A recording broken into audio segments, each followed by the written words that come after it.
એકદમ બાપુ એ બોલાયો કઈ કેસીએ કરું કા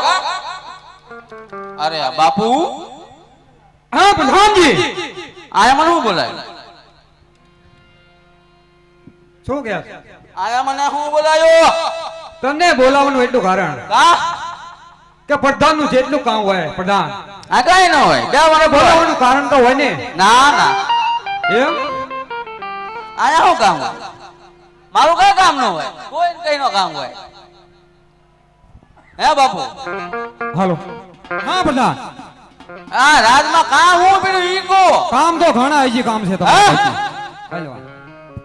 બે હા બે ન શોધવા આ એક બરોબર એટલું તમે રાખશો હે બાપુ હા પ્રધાન તમે રાખશો એમ લે બાપુ હા આ મારામારી ન કરાય તો તને એટલી ખબર છે શું? રાજમાં પ્રધાનનું જેટલું કામ હોય લા શા માટે બોલાયો હોય એ પૂછવું પડે તારે એવું હા એ તો ભૂલી જવાનું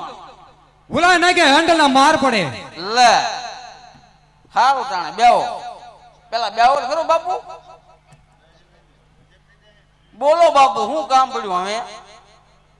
બોલાવાનું કારણ એટલું પ્રધાન હા કે અંદરનું માણા બહાર ની બહાર નું માણા અંદર ને એટલી ચોકી ફેરા કરો શું વાત કરો મારી રજા સિવાય કોઈ અંદર નું આવવું જોઈએ નો આવે બીજું બીજું એટલું જ તે ગુલપી થાય છો ગુલપી કહીશું બાપુ ગુલપી મંગાવો ગુલપી ખાવી મારે ગુલપી મને ગુલપી તો ઉનાળામાં બહુ ભાવે ગુલપી પછી ખવડાવવાની પેલા ચોકી ફેરા કરો એવું હા સારું લો